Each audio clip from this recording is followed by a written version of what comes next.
So, in butterfly guard I play two different ways. I either play with double underhooks, which I've shown videos on the backbreaker, and you know, there's also a rocking chair sweep that's great from there, or from head and arm position. So if you're playing butterfly guard in head and arm position, trying to loosen up, head and arm here, I got arm control already. What I'm going to do is kind of kick out my butterflies and release my own leg that's on the same side as the overhook trap. And so what I'm going to do is kick the butterfly and release my own leg. I'm going to keep this trap in chilled out position like over there. And at the same time I'm going to trap his leg here. From this position, I try to keep my right foot, my toes to the mat, to staple his leg, to stop the shoulder roll out that people commonly do as a defense to an omoplata. So even if they don't know what's going on with the carny, he would shoulder roll out. If I didn't trap his leg, he'd somersault over. So I lace this through and trap it, okay, and I end up here. Then I go 2-on-1, 2 hands to 1, and just shoulder lock and push him up to the sky. Whatever position that ends up, I can kind of straight arm it bar here, or more like Kimura it up, walking up my leg here. So just do this and press. That works. Keep it simple. Aoki had Cavalcanti posted on one arm and tried to fight one arm against one arm. That's why he didn't really get injured, instead of laying on his side here and pushing this up. So, from the beginning, stay relaxed. Here, butterfly guard, hand and arm control. Okay, it's keeping you safe. It's keeping you safe in MMA pretty much if you end up in this position for a little bit. But the butterfly guard is pretty easy to pass with. You know, you don't want to hang out here too long, sit with the guy. Kick your right, your butterfly out, kick your left leg out, and go to like the chill dog, kung fu move position. Okay? I'm lacing this leg through, pushing. You know, I didn't get around that good. Kick this to the outside, kung fu move it there. Staple this here. I'm hugging this tight here. I don't want to let this go. Okay, so here, down, here, 2-on-2, shoulder lock there. Okay, again.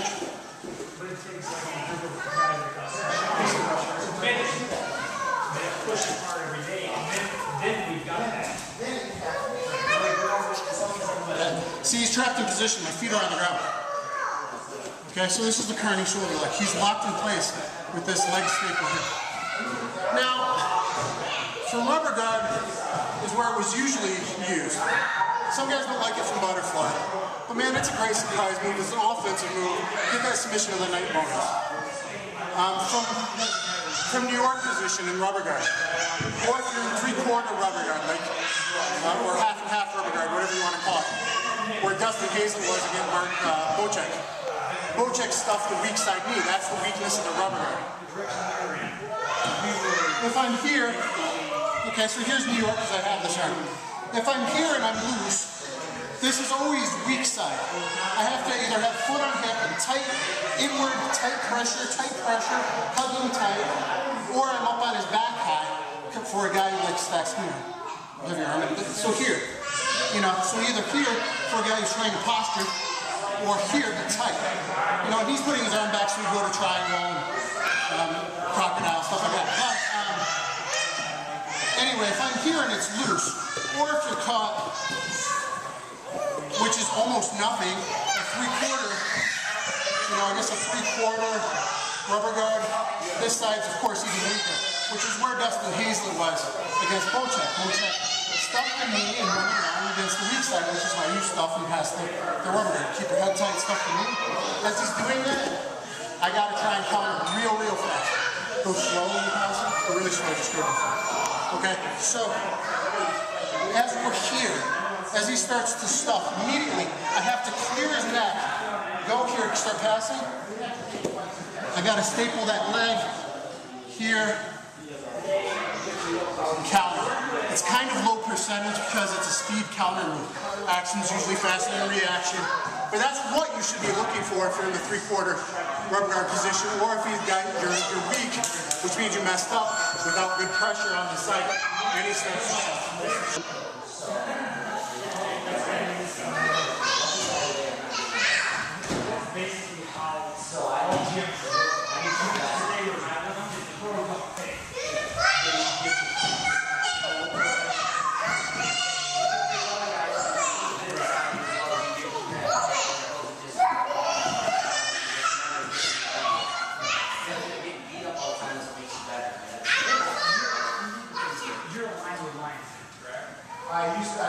first show, right? I mean, no, I didn't know if like you, let's say if we were going to take a lot of times when I take vacations, I do it where like a big one. And I'm just blowing through. I should be elbowing out. The kung fu move isn't great. I've got great Wing Chun usually, but I just get that foot in front of his face to the ground. I just blast through it, and then get the shot off. Okay, that's the kind of guys. Okay, here, hop across, you do knee on belly across, slide across, go to the other side. Or you can hop across high so you don't get caught in guard. Jump your feet up, go to the other side. Okay, put your arms together, and then do an arm triangle choke. So whatever submissions you do know from side mount, top wrist lock, double wrist lock, also known as a Kimura, because the judo guy Kimura beat Helio Gracie with it, but it was known in catch wrestling before that as a double wrist lock. Do this one, do the arm triangle, or the windshield wiper. Once you get a side mount, go back to head and arm, do a couple submissions. I want you guys to go to knee and belly, or go to mount, excuse me. Drag your knee across the belly and go to mount. Because we're talking about fighting, we're going to throw some fake strikes, fake palm strikes, to make the guy cover up. As he's covering from shots, I'm going to kick my leg up and the other knee to his head in what's called S mount. Okay? Here. See, I'm kind of sideways, and I'm sitting on. This is probably your best submission to do in Daido Juko Kudo tournaments, by the way. Especially because the bubble headgear kind of hides stuff. Get your punches for get your points for the punches for mount, and then go to S mount and go for the armbar. I'm going to show you how to do it without losing position. You hook inside the arm, grab your hip bone, okay? Hook inside this leg, rock forward, sit on his chest, kick the leg over the head, and now slowly, carefully, new people, slowly pinch your knees and shove your hips forward. So for mount, one of the higher percentage submissions without losing position, most people will go armbar really fast like this. Look what he did. He gave the momentum and he escaped and he gets on top. Now in MMA that's really bad because then he's going to punch me in the face and steal the round. In Kudo that's the end of the 30-second ground limit and he'll get on top. So I don't go to my back so much in armbar unless I know there's only a few seconds left in the round. You want to go to S mount. Okay guys, so I kick the leg up, I make him cover, go ahead cover.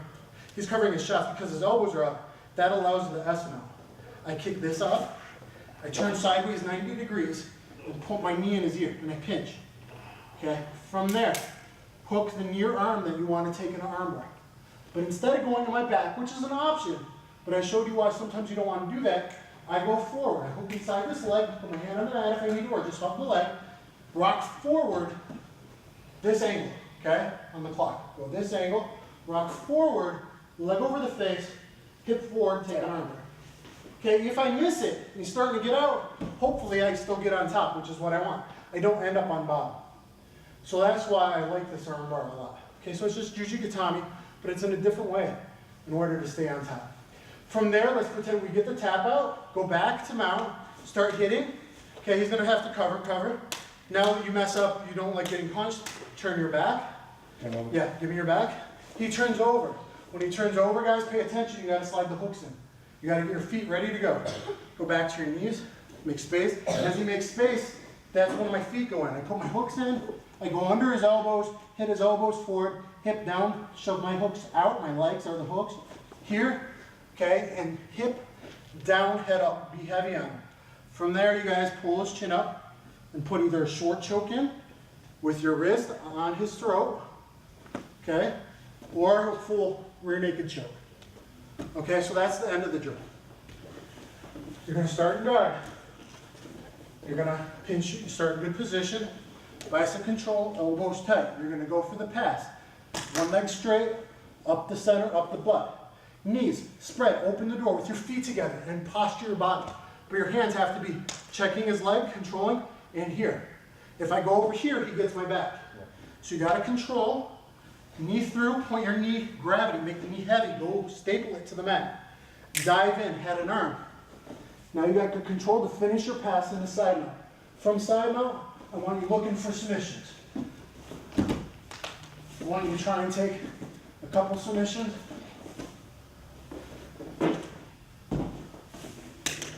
Okay, from there, Get 1, 2, 3 submissions from side mount. Go to head and arm on the other side if that's where you end up. Here, drag the knee across the belly. Point the knee, point the knee, point the knee before the knee hits the mat. Arms wide like Spider-Man so I don't get rolled. If I leave this behind his head as I'm mounting and he bridges up into your left, bridge up to your left, he gets on top of me. So when you mount somebody, you point your knee. When you're mounting, you drag the shin across the belly. You point your knee across. And right before the knee hits the mat, a good habit is to get your arms wide like Spider-Man. Okay? From there, you sit up to hit. He has to bring his elbows up. He can't really, okay? Because of that, it opens up the position. For the S mount, sideways, okay, and pinch. Knee to the ear, foot up. Grab inside here and here. The near arm, the one with the knee by the head, is the one you want to take. Rock forward. So your way up and forward, foot over the head, control the position, hit bend for the armbar. Go back to mount, hit, hit, hit. He messes up and turns his back. Beginners often do that when they're getting punched in the face.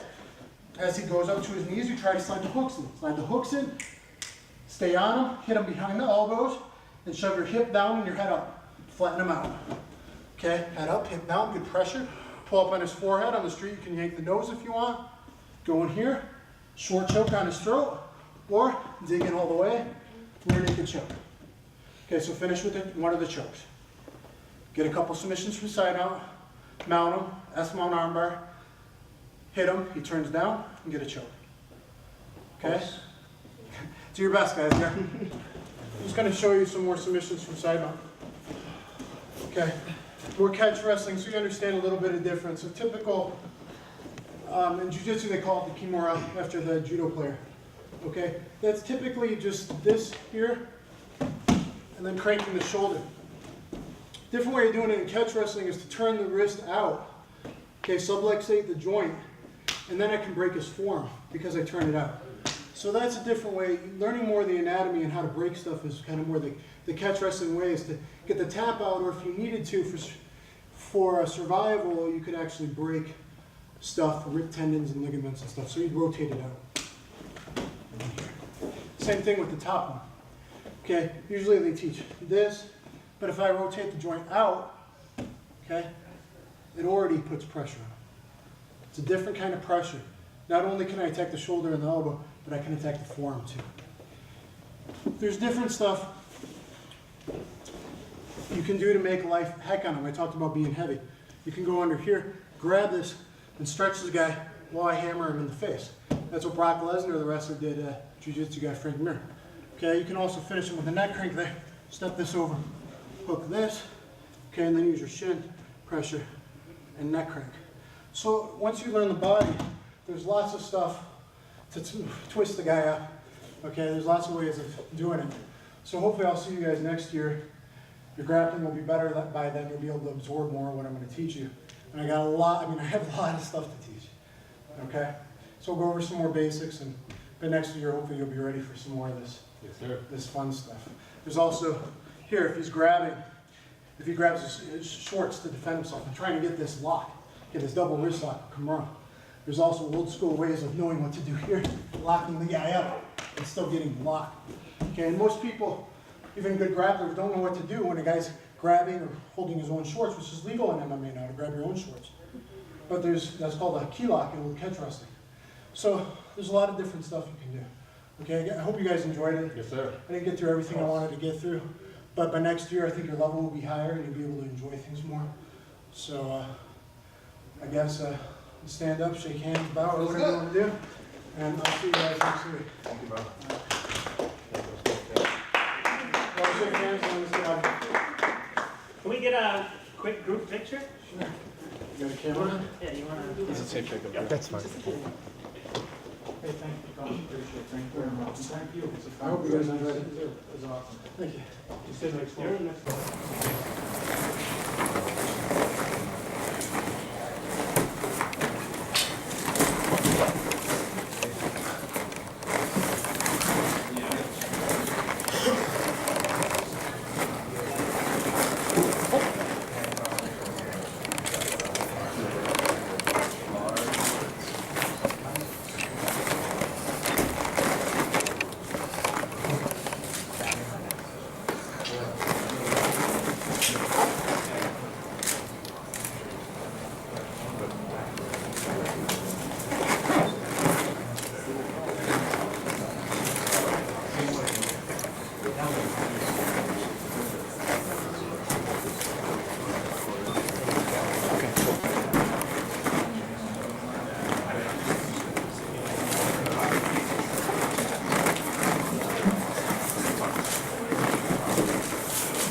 Lo quiero subir ahora, ¿cachai? No sé si lo puedo subir en el otro enseguida. No sé, por eso lo quiero complicar.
Nice.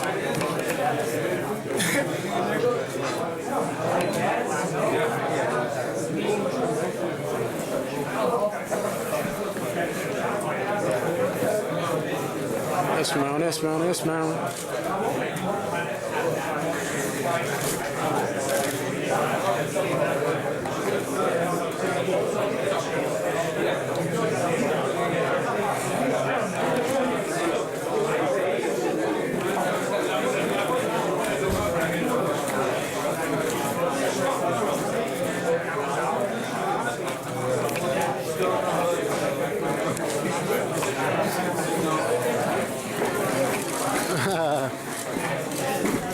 Beautiful.